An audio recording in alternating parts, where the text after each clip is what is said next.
Hey, In2Picklers, welcome to Pickleball Therapy, the podcast dedicated to your pickleball improvement, where we talk about things, hopefully to help you become the best pickleball player that you can be. In this episode, we're going to talk about the pop-ups. At the end, I'm going to give you a riff about pop-ups. Hope you find it interesting. I also want to let you know that last night, CJ and I had our webinar for VIPickleball on the serve. Next week on Wednesday, so February 10th, 2021, depending on when you're listening to this. Well, it'll always be February 10th, 2021. We're having our webinar on pop-ups. So if you want to join that webinar, I'll link to how you can register for it below. Before we get into pop-ups, though, I'm going to talk a little bit about the third shot and about the net and its impact on your game. So let's jump into it. You've studied the pickleball videos, maybe read a pickleball book, taken a lesson or two, but there's just something missing, something to complete the whole picture. That's where VIPickleball comes in. VIPickleball is the most immersive pickleball learning community available today. You can check out more information at wearepickleball.com. See you in the community. As part of our work at VIPickleball, CJ and I spend a lot of time reviewing video, analyzing games, looking at strategy and concepts and things like that, trying to figure out like what's going on out there, what people are doing, what's effective, what's less effective, things like that. So we have a series coming out on the third shot. We have several videos coming out on the third shot. They're not your traditional third shot videos where, you know, they're just showing you how to hit it and things like that, keeping your weight forward, paddle out in front, which is important. But these videos are not so much about that. They're more conceptual videos in terms of understanding what's important in the third shot and what maybe you can shelve or table for later in your game, depending on where you're at. And, you know, really looking at it from the, you know, through the lens of how do the pros hit the third shots. A lot of times using pro shots, you know, can be tricky or misleading simply because, you know, they're pros. A lot of times they come with a background of, you know, high level tennis, collegiate tennis, particularly. A lot of our pro players come from collegiate tennis, so they have a skill set that may be hard to replicate for many players. But when you look at some of the conceptual things that they do, that can be really helpful to all of us because it shows how the game is being played at the highest level. And then what we do is we extrapolate from there concepts and ideas that work for players of all levels. And one of those is actually the third shot. If you watch third shots being hit at different levels, so you watch third shots being hit by, say, 4.0s and 4.5s in tournaments, those third shots tend to be a little lower, a little bit, I'd say, you know, a foot or two above the net at the most.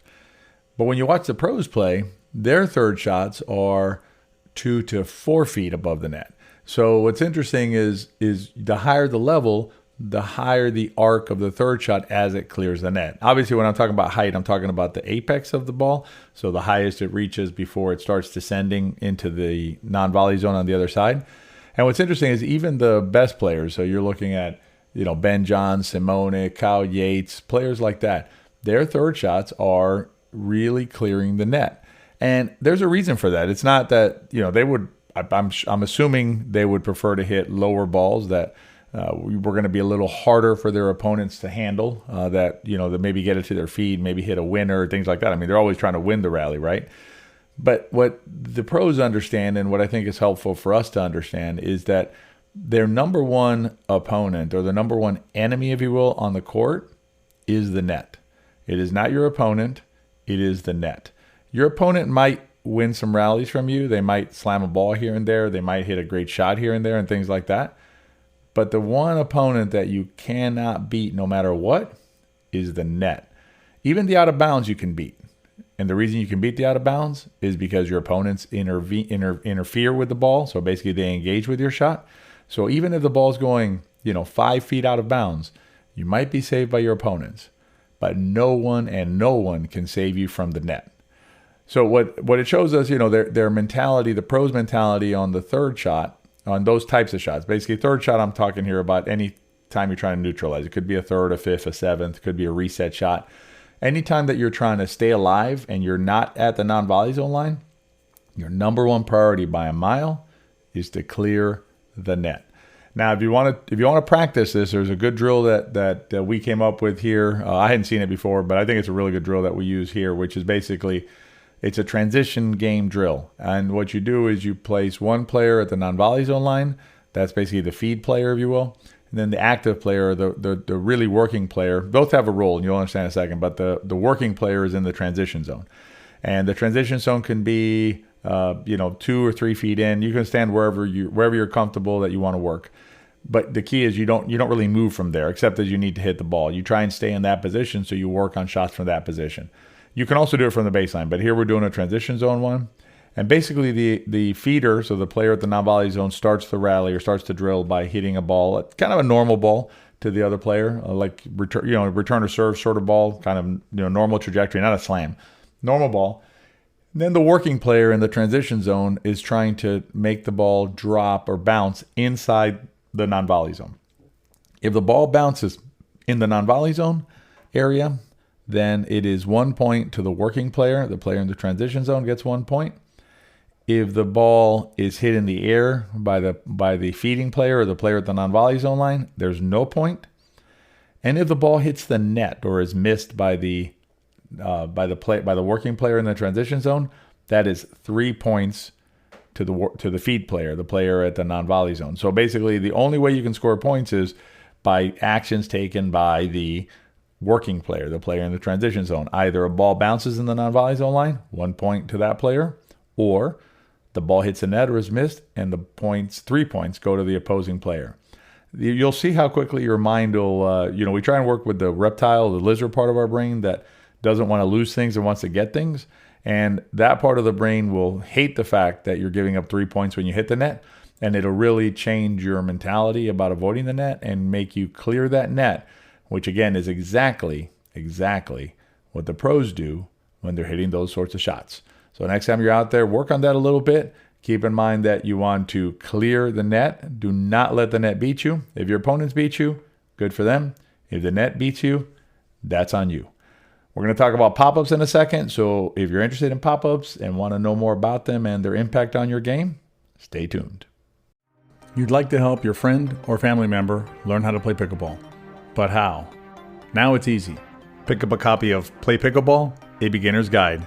It's the most complete guide to playing pickleball. Available as a digital download or in hard copy at In2Pickle.com or at Amazon. Let's keep growing the sport. I mentioned it at the beginning, but next week on February 10th, 2021, CJ Johnson and I from VIPickleball will be offering a free webinar on the pop-up. Join us. I'll link below to the place to register. You can also find us at wearepickleball.com for more information. wearepickleball.com. Come check out the free webinar on pop-ups. We're going to give you a couple tips that will help you avoid the dreaded pop-up. But since we're on the subject of pop-ups, let's talk about it a little bit. How important are pop-ups to our game? How impactful are they as the way we like to think about it? How impactful are they to your game and your results? I'm going to suggest to you that for the most part, they are not. That may seem weird or counterintuitive to you. It seemed counterintuitive to me, but here's how I'm going to present it to you. There's a lot of things that we do right, and some things, or sometimes a lot of things, that we do wrong when we play pickleball in terms of playing optimally on the court when we're out there. What you want to focus on is you want to focus on locking down the fundamentals, things like a deep return of serve, a deep serve, getting up to the non-volley zone line, not missing 4 shots unnecessarily, and things like that. That's where the game is really won and lost, not from the occasional pop-up shot that gets slammed.